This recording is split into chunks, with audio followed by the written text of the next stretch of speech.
Des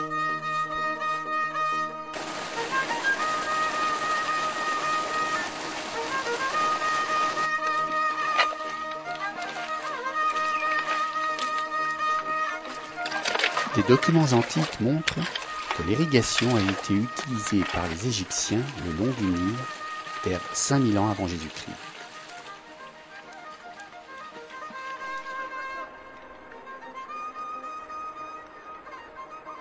Au Moyen Âge, des communautés rurales déjà bien organisées parviennent à domestiquer la ressource en eau, en créant des systèmes de canaux et de grands ouvrages hydrauliques.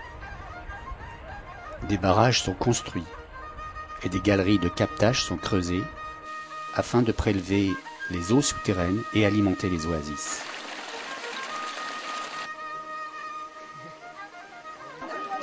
Sur le plan social et juridique, ces communautés mettent en place un droit sur l'eau spécifique à chaque région ou à chaque pays, permettant de répondre aux problèmes de la gestion de l'eau.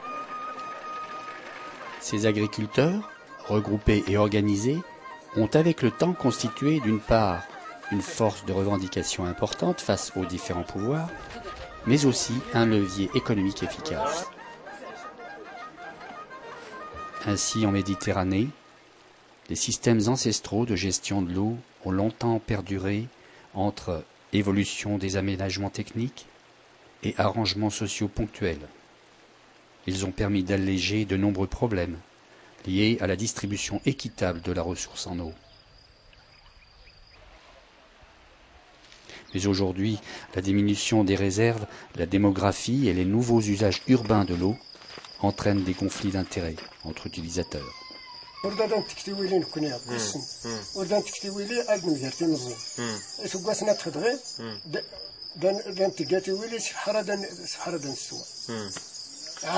le tour d'eau commençait au mois de juin.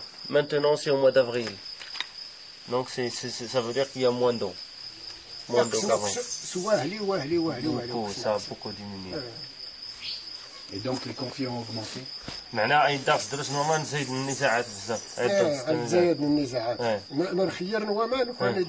conflits augmentent. S'il y a l'eau, donc il n'y aura pas de conflit. Il y a des tensions, il y a des façons de voir différentes. Il y a un jeu autour de l'eau.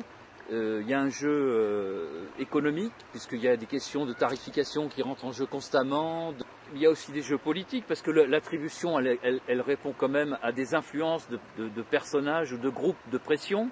Ces groupes, c'est soit les propriétaires fonciers, soit aussi certains groupes qui ont une certaine identité tribale ou qui affirment justement cette référence au droit ancien et qui estime que la façon dont ils s'arrangent du point de vue économique, du point de vue institutionnel, doit quand même correspondre à leur propre vision.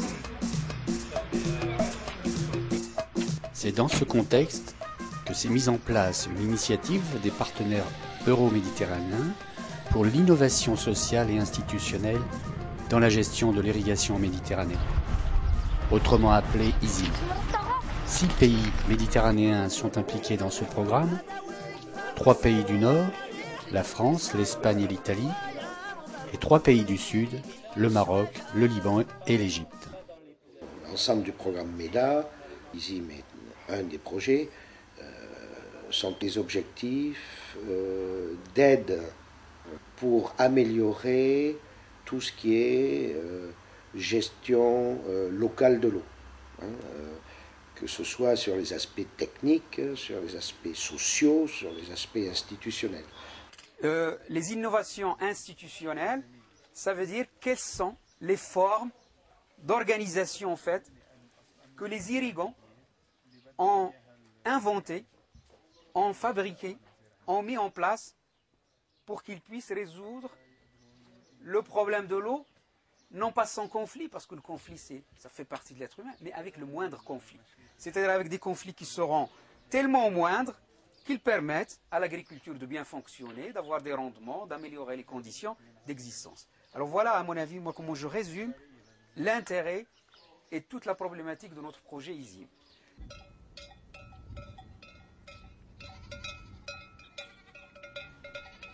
Au Liban, à 800 mètres d'altitude, La plaine de la Bekaa s'étend entre la chaîne du Liban à l'est et l'anti-Liban à l'ouest.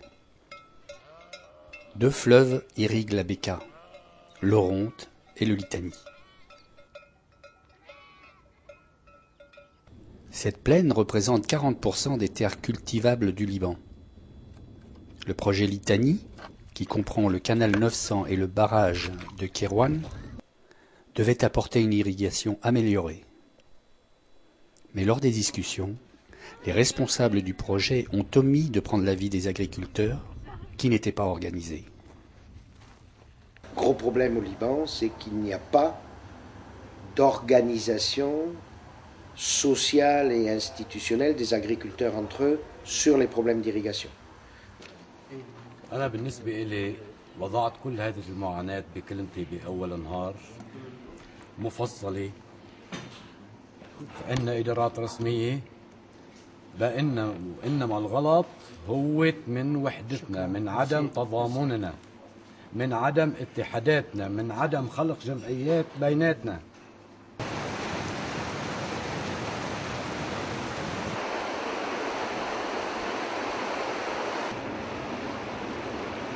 L'objectif majeur d'ISIM, c'est d'amener les irrigants de la Bekaa à se structurer en association ou tout autre type d'institution qui leur permettent effectivement d'avoir une approche commune de la problématique de leur irrigation. E la sensazione è che stiano cercando un sistema per poter parlare con quelli che gestiscono l'acqua, perché non hanno un dialogo e hanno una grande diffidenza verso il management attuale del sistema del Litani River Authority. Sono diffidenti un po' perché gli agricoltori sono diffidenti di natura e un po' perché quando si vanno a fare le cose sull'agricoltura senza parlare con gli agricoltori, le cose non funzionano mai. Les gens de l'État, les gens du Litani commencent à comprendre qu'il faut absolument créer une association d'irrigants et qu'à eux seuls, ils trouvent beaucoup de difficultés, que ce soit au niveau de la gestion du canal, que ce soit au niveau des relations avec les agriculteurs. Nous, on est venus pour constater sûrement un peu l'évolution, mais aussi pour leur apporter une certaine façon de s'organiser pour justement cette gestion de la ressource en eau, qui n'est pas tellement rare ici, mais qui est mal gérée. Donc je crois qu'il faut qu'on puisse continuer de leur expliquer que la gestion de l'eau et la répartition équitable, c'est l'affaire des agriculteurs, puisque c'est eux qui en sont les principaux bénéficiaires, que les agriculteurs soient quand même à la base des discussions.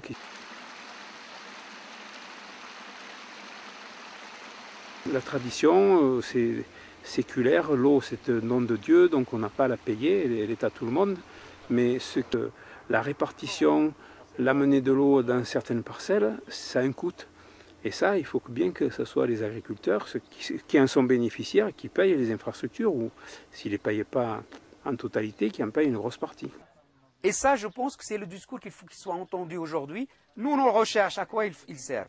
Il faut que nous, on vous aide à sortir de ce cycle vicieux de la colonie et de le retour de colonie. Il faut qu'on retrouve une législation adaptée à notre culture, à notre temps, aux besoins de nos paysans et au développement de notre agriculture. Moi, je fais assez confiance aux dynamiques sociales. Je pense que les gens vont trouver des arrangements nouveaux, des nouveaux compromis qui vont passer par une régulation publique, une action du privé dans certains domaines, et puis le maintien ou la reconstruction de ces fameuses communautés basées sur le Orf, sur les droits anciens traditionnels, qui doivent de toute façon évoluer aussi.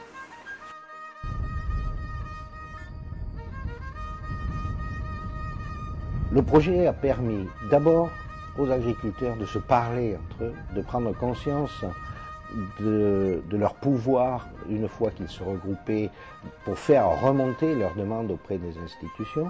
Ça a permis également aux institutions de se rendre compte qu'ils avaient besoin de dialoguer avec les agriculteurs pour pouvoir mettre en œuvre des politiques efficaces.